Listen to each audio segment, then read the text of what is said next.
1994 metai Jonavoje. Gruodžio 12 dieną buvo gan žvarbu ir šalta, bet Kristina, vardas pakeistas dėl privatumo priežasčių, jau buvo suplanavusi savo dieną. Kristina, būdama 22, dirbo kirpėja, bet šiandien laisvadienis. Jos močiutė buvo kaime, Aukštadvario rajone, o šiandien turėjo atnešti pensiją. Kristina nusprendė būti gera anūkė, palaukti močiutės bute, kol paštininkė tą pensiją atneš. Na, o jei jau čia, tai kam nepasilikus per naktį. Močiutės butas buvo įsikūręs ne pačiame geriausiame rajone. Didžiausias problemų taškas čia buvo vadinamasis Pentagonas. Jame tuo metu gyveno asocialūs asmenys, o taip dažnai reikšdavo vieną dalyką – neramumus. Nuolat kažkas iškrisdavo iš namo balkono, suduždavo, kažką primuždavo ar net užmuždavo. Tačiau per tiek laiko, tiek Kristinai, tiek kitiems šio daugiabučio gyventojams visa tai jau tapo šiokia tokia norma. Kristina vaikštinėjo aplink butą. Reikia pasidaryti arbatos ar kažką suvalgyti. Bet jos dėmesį patraukė garsas iš lauko. Gruodžio mėnesį visur jau buvo pradėta pardavinėti petardus ir ferverkai. Tad vaikigaliai iškart puldavo visur juos sprogdinti. Tad ir dabar, iš pradžių, garsas atrodė kaip vadinamosios bombioškės. Kristina jau buvo beveik praradusi susidomėjimą tais garsais. Bet jie visgi pasirodė keisti, labiau pokšėjimas nei sprogimas, ir atrodė per dažni. Dabar ji tikrai turėjo pasižiūrėti per langą ir įsitikinti. Vaizdas pro langą buvo visai netoks, kokio jį tikėjusi. Policija atrodė kažką gaudė daugiabučių namų kiemuose. Na, iš Pentagono čia visada pasitaiko rimtų kivirčų su policija. Šis atrodė rimtesnis. Tas garsas, kurį Kristina girdėjo, buvo susišaudymas tarp policijos ir nusikaltėlių. Na, gal ir tikrai ne pats geriausias rajonas čia, pagalvojo Kristina. Bet dėmesį į tokius dalykus per daug nereikia kreipti. Policija susitvarkys. Skambutis į duris. O pagaliau atnešė močiutės pensiją. Kristina priėjo prie durų ir jas atvėrus, ji taps pirmąją Lietuvos įkaitę. Kas, kaip ir kodėl vienas iš pagrobėjo reikalavimų buvo paleisti Borisą Dekanidzę.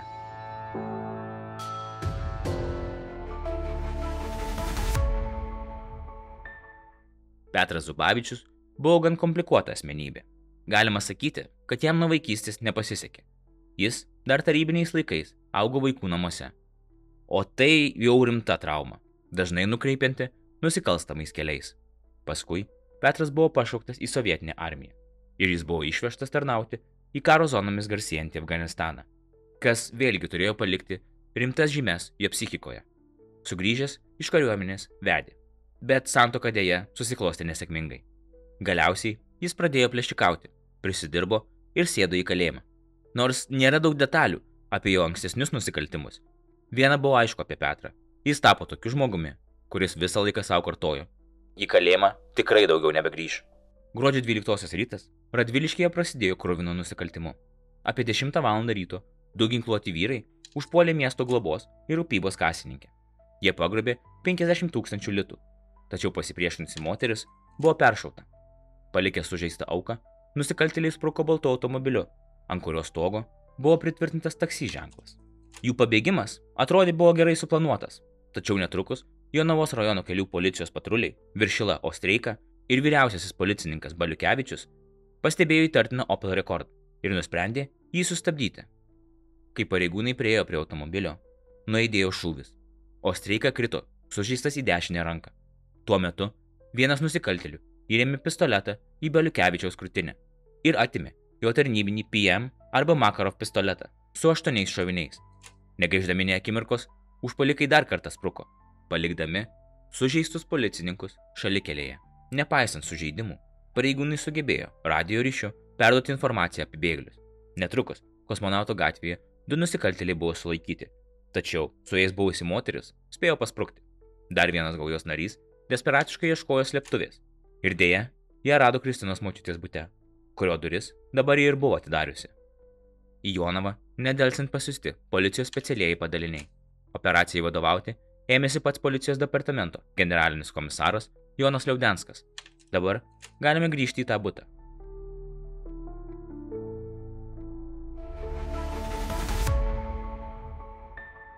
Kristina net neturėjo laiko sureaguoti. Pro ją prasmukęs nepažįstamas vyras rankose laikė 2 ginklus. Tačiau policija buvo visai Petrui ant kulnų. Petras griebė Kristiną, pridėjo šautuvą prie galvos ir pasakė, kad ją nušaus, jei policija neatsitrauks. Žinoma, pareigūnai iškart atsitraukė. Jie negali rizikuoti jaunos merginos gyvybę. Petras paleido Kristiną. Tada vėl nukreipė į ją ginklus. Užrakink duris. Sėdėk ir tylėk. Buvo kitaip? Kristina, persigandusi, žinoma klausė kiekvieno užpuoliko noro. Jie atsisėdo, įsisukusi tik į chalatą. Taip, jausdamasi dar labiau pažeidžiama. Vienas įdomus dalykas, ką iškart pastebėjo Kristina, tai jog ir į ją buvo nukreipti ginklai. Užpuolikas jos nemušė, nestumdė, neskriaudė, tiesiog liepė sėdėti, o pats, vaikščiodamas aplink langus, stengėsi kuo geriau suprasti situaciją. Po kelių akimirkų pasigirdo skambutis į laidinį buto telefoną. Petras žinojo, kad tai policijos darybininkai. Jis, dar prieš atsiliepiant, pasirūpino, kad durys būtų užbarikaduotos įvairiais buto baldais. Pagaliau, su vis dar nukreipiais ginklais į Kristiną, Petras pakėlė ragelį. Kitam gale buvo Liaudenskas, kuris iškart paklausė paprasčiausiai. Kokios tavo sąlygos? Noriu gero greito automobilio, 2 automatų, 3 apkabų su šoviniais, 2 neperšaunamų liemenių, 10 000 JAV dolerių ir sraigtasparnio su pilotu, kuris lauktų už miesto manęs. Liaudenskas, žinoma, negalėjo taip greitai visko surasti. Tad jis pasiūlė banditui savo tarnybinį automobilį, Citroen. Tada jis dar geriau sugalvojo. Paleisti iš kalėjimo mirties bausme nuteistą Vilniaus brigados bosą Borisą Dekanidzę. Dekanidzė buvo nuteistas mirties bausme sušaudant dėl žurnalisto Vito Lingio mirties užsakymo. Viršuje galite rasti nuorodą į mano video apie Dekanidzę. Bet Petras reikalavo, kad Dekanidzei nebūtų įvykdyta mirties bausmė. Žinoma, dabar to tikrai nieks nedarys. O ir buvo sunku suprasti, ar Petras susijęs su Vilniaus brigada, ar tiesiog bandė ištemti kuo daugiau laiko. Petras padėjo ragelį. Vaikščiodamas po kambarį, jis murmėjo savo. Aš iš čia gyvas neišeisiu. Atrodė, kad jis pilnai suprato, kaip visa šita situacija baigsis. Dar vienas skambutis. Petras pakalė ragelį. Vėl tariamasi dėl sąlygų. Bet aišku, Petrui Liaudensko automobilis visiškai netiko. Savo sąlygų nekeisiu. Bet Liaudenskas nepasidavė. Mes viską tau surasim. Duok laiko. Ryte jau turėtų būti. Nedaryk nieko įkaitai. Petras sutiko. Kad ir kaip keistai tai skambėtų, bet jis netrodė nusiteikęs sužeisti Kristiną. Jam reikėjo jos. Tik kaip skydo. Dabar policija turės laukti, bandydami kažkaip išgelbėti įkaitę ir nukenksminti grobiką. Tačiau Petras nebuvo kvailas. Jis prie langų daugiau vienas nesirodė. Nebent prieš save vedantis Kristiną su įremtu ginklu. Pareigūnai, aišku, ir pačiu Petro nepaliko tiesiog ramybėje. Jam nuolat skambino, bandė dėrėtis dėl paleidimo ar sąlygų keitimo. Net siūlė keisti įkaitę į vieną pareigūną. Jų tikslas buvo ne tik gauti kuo daugiau informacijos, bet ir išsekinti Petrą, kiek galima daugiau. Petras liepė Kristinai atsisėsti virtuvėje. Liepė jai skambinti visiems, ką pažįsta, ir pranešti, kad yra pagrobta. Tais laikais naujienos nesklisdavo taip greitai kaip dabar. Matyt, Petro tikslas buvo gauti kuo daugiau dėmesio. Gal jis tikėjosi, kad taip privers policiją duoti tai, ko jis nori. Aro vyrai jau buvo vietoje, o Petras atrodo turėjo 6 pojūtį. Jis pakėlė Kristiną ir nuvedė prie lango. Matai, snaiperiai jau susadinti. Kristina nelabai suprato, apie ką jis kalba. Ji net nelabai žinojo apie tokią tarnybą Aras. O ir viskas, ką ji matė prieš save, tai buvo tie patys daugiabučiai ir krūva žmonių susirinkusių apačioje. Abu jie pasitraukė nuo langų. Kristina turi pasinaudoti tualetu. Tačiau Petras vienos jos nepaliks. Ir nors tai buvo traumatiška patirtis, tačiau Petras nerodė jokių seksualinių norų ar veiksmų. Keistai skamba, bet tai Kristina šiek tiek nuramino. Laikas eina. Policijos dėrybos niekur nejuda. Petras nervinasi. Reikia nuraminti tuos nervus. O prieš jį didžiulis butelis naminio vyno, kurį gamino Kristinos močiutė. Bet vėlgi, Petras žino, ką daro. Jis atsigeria kelis gurkšnius. Tiek, kad atsipalaiduotų, bet ne tiek, kad prarastų budrumą. Jis atkiša vyną Kristinai. Gerk ir tu. Jai nuskambėjo labiau kaip draugiškas pasiūlymas. Ji, žinoma, darys bet ką jis pasakys, nesvarbu kokiu tonu. Tad ji šiek tiek išgėrė, bet stresas neleido nieko suvirškinti. Kristina greitai viską išvėmė atgal. Petras, tai pamatęs, keistai susirūpino Kristinos sveikata. Negerk daugiau, neliepiau juk. Vienas iš Aro snaiperių praneš. Petras vienas prie langų. Kristina Virtuvėje matosi siluetas 111%. Ar šauti? Tačiau šiai operacijai vadovavę žmonės neleido to. Jų tikslas – derėtis ir derėtis, jokių šūvių. Tiek Kristina, tiek Petras vis labiau jaučiasi išsekę, bet Petrui reikia į tualetą. Jis, žinoma, nori privatumo, tad palieka Kristiną sėdėti už tualetų durų. Ir kas keisčiausia, palieka abu pistoletus, gulėti prie pat jos. Kristina nežinojo, ar jie buvo užtaisyti. Ji net nežinojo, kaip jais tiksliai naudotis. Mokyklose būdavo vedamos karinės pamokos, liepdavo šaudyti iš Kalašnikovo, bet ji visada jo bijodavo. Tačiau užpuolikas už durų, pažeidžiamas, o prieš ją pagrindinis jo agresijos įrankis. Viskas, ką jai reikia padaryti, tai paimti ginklus ir šauti, išgelbėti savo gyvybę. Bet Kristina to negalėjo padaryti. Jei ji būtų nepataikiusi, užpuolikas būtų turbūt tikrai ją nužudęs. Be to, ji nežinojo, ar su atimto žmogaus gyvybė kada nors galėtų susitaikyti, juk ji netoks žmogus. Galiausiai Kristina apleido savo planą. Paprasčiausiai, užpuolikas niekaip jos nenuskriaudė. Žinoma, ginklas visada buvo atsuktas į ją, bet palyginus situacijos rimtumą, ji buvo sveika ir net nesijautė per daug įbauginta. Vakaras virto naktimi. Jie vis keitė savo vietas. Tai virtuvėje, tai kambariuose, o Petras atrodė vis labiau supranta, kai baigsis šis jo planas. Apie 2 valandą nakties jis vis dažniau pradėjo kartoti. Aš tikrai gyvas iš čia neišeisiu. Tikrai neišeisiu. Žinoma, ginklų jis niekada nenuleido nuo Kristinos. Apie 20 valandą vakaro Lietuvos rytui pavyksta susisiekti su užpuoliku. Ar galite pakalbėti su Lietuvos rytu? Galiu, jei policija neišjungs. Noriu, kad perduotumėt visuomeniai. Aš turiu 2 įkaitus. Mergaitė labai verkia ir mane nervina.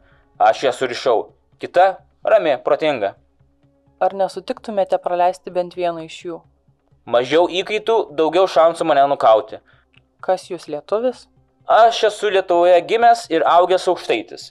Bet ne visai. Pusiau lietuvis, pusiau rusas. Ar nesate gydėjusis pas psichiatrą? Tikrino, bet psichų nepripažino. Man buvo sulaužytas stuburas. Policijoje mane labai mušė. Ar buvote teistas? Buvau teistas kelių valstybių. Kariavau Afganistane. Ar ilgai teko sėdėti? Nuteisė daug, bet sėdėjau neilgai. Kuo jūs vardu? Nesakysiu. Nenoriu, kad giminėm būtų gėda. Mano giminė gera. Slapyvardis Audrėjus. Ar turėjote sprogmenų? Ne. Dokumentų? Dabar jau sunaikinta. Ar turite ginklą? Turėjau 1, dabar turiu 2. Atėmiau iš policininko. Ko vis dėlto reikalaujate? Aš reikalauju 1 milijono, bet pinigų man nereikia. Noriu, kad atsistatydintų Teisingumo, vidaus reikalų ministrai, Brazauskas. Nedelsiant turi būti paleistas Dekanidzė. Jūs jį asmeniškai pažįstate? Nesvarbu, aš jam simpatizuoju. Taip pat reikalauju nedelsiant paleisti visus sulaikytus prevencinę tvarką. Noriu, kad minimalus gyvenimo atlyginimas būtų 400 litų. Gavęs sraigtasparnį išskrisite? Gavęs ginklų, sraigtasparnį, sprogmenų, žinau, ką darysiu. Galbūt neliksiu gyvas, nes dabar labai daug vyrų galvoja, kaip su manim susidoroti. Be šviesos aš neisiu. Dar turėsiu patikrinti, ar sprogmenys geri. Jei kas ne taip, susisprogdinsiu su įkaitėmis. Po šito pokalbio Kristina pastebėjo, kad Petras darosi vis labiau neramesnis. Jis jai net pradėjo pasakoti, kaip tų pinigų jam nereikia. Jis žada, skrisdamas juos išmėtyti Lietuvos žmonėm. Be to, Petras visą laiką melavo apie tai, kad turi 2 įkaitus. Ir policija tą kaip ir žinojo, bet negalėjo būti visiškai tikri. Dar po poros valandų išsekimas, kurį Petras jautė, buvo tiesiog per didelis. Jis jau nuo praeitos nakties buvo ant kojų, o ir prieš tai buvęs apiplėšimas pareikalavo daug jėgų. Vynas ir stresas taip pat nepadėjo. Jis paskambino policijai, pasakė: Reikia dabar šiek tiek pailsėti. Ir atjungė telefoną. Derybininkai suprato, kad jis nusprendė pailsėti ar net pasnausti. Kadangi jų tikslas buvo galutinai pagrobėję išvarginti, tad jie privežė gaisrinės, sujungė prožektorius, įjungė sirenas ir per garsiakalbius ėmė šaukti: Petrai, nemiegok! Petrai, pakelk ragelį! Petrai, Petrai! Tad Petras net nespėjo užmigti, nors per visą naktį ir išėjo pasnausti kažkiek. Petras, apsikabinęs Kristiną, su ginklais vis dar nukreiptais į ją, snaudė. Nors Kristina ir galvojo daug kartų apie pabėgimą, ginklas bet kada gali ir netyčia iššauti. Ji nenorėjo rizikuoti. Naktis neturėjo labai daug svarbių įvykių. Petras šiek tiek pailsėjo, policija stengiasi surasti kuo geresnės pozicijas ir suplanuoti savo ataką. Paryčiais policija suprato, kad reikia kažką daryti. Taip, ilgiau tęsti nebegalim. Taip pat galvojo ir Kristina. Taip ilgiau tęstis nebegali. Tik kaip viskas užsibaigs.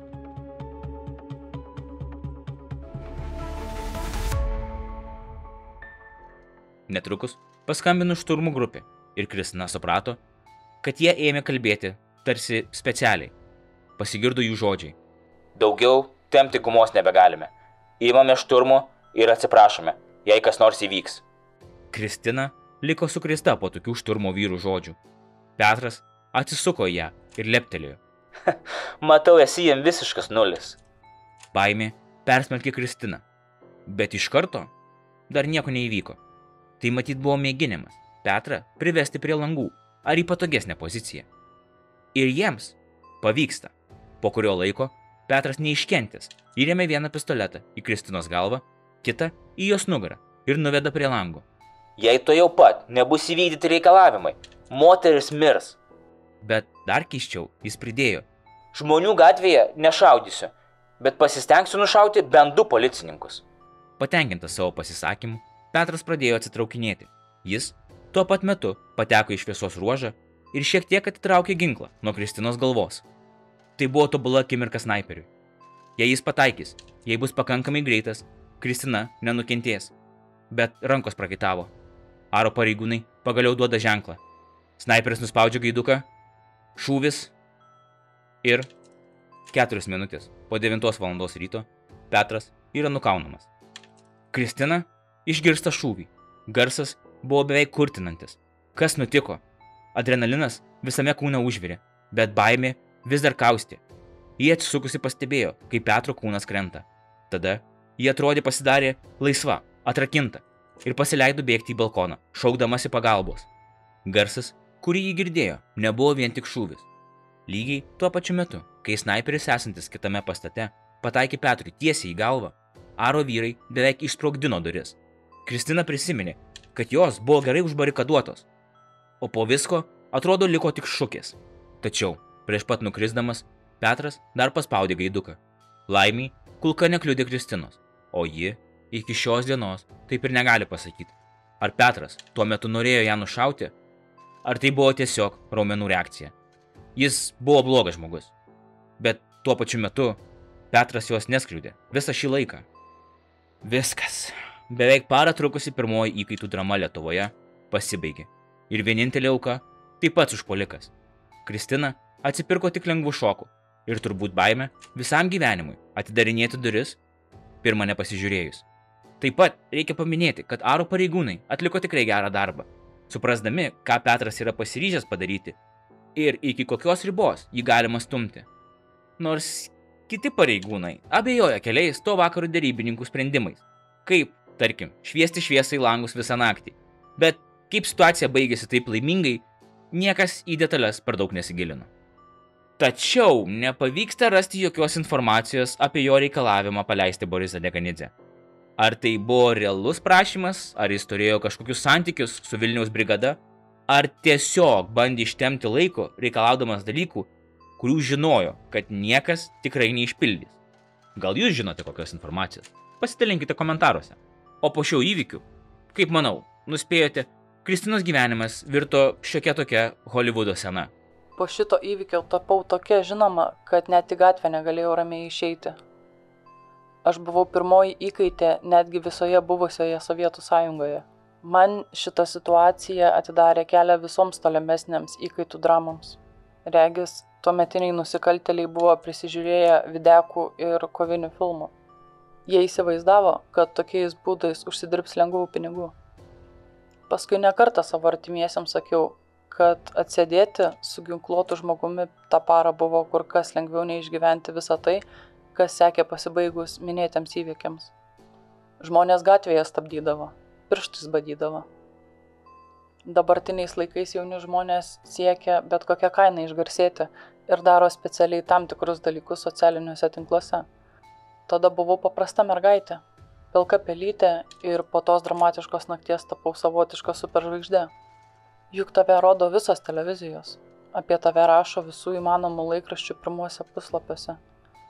Panašu, kad Jonavoje didesnį įvykį iki šitos dramos ir nebuvo nutikę. Taip pat ji paminėjo, kad jai keisčiausiai, jog vėliau pareigūnas, kuris neteko savo tarnybinio ginklo, buvo apdovanotas už ypatingus nuopelnus šioje operacijoje. Bet gal jis ypatingai atidavė savo ginklą.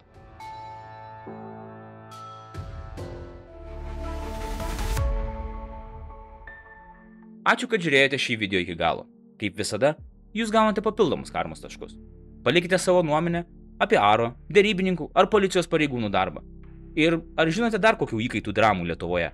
Na, nepamirškite, jog paspaudus patinka, užsiprenumeruojant kanalą ar pasidalinus video su draugais, uždirbate karmos taškų. Dėkui dar kartelį už jūsų laiką, likite saugus, likite budrus ir pasimatysime kitą kartą.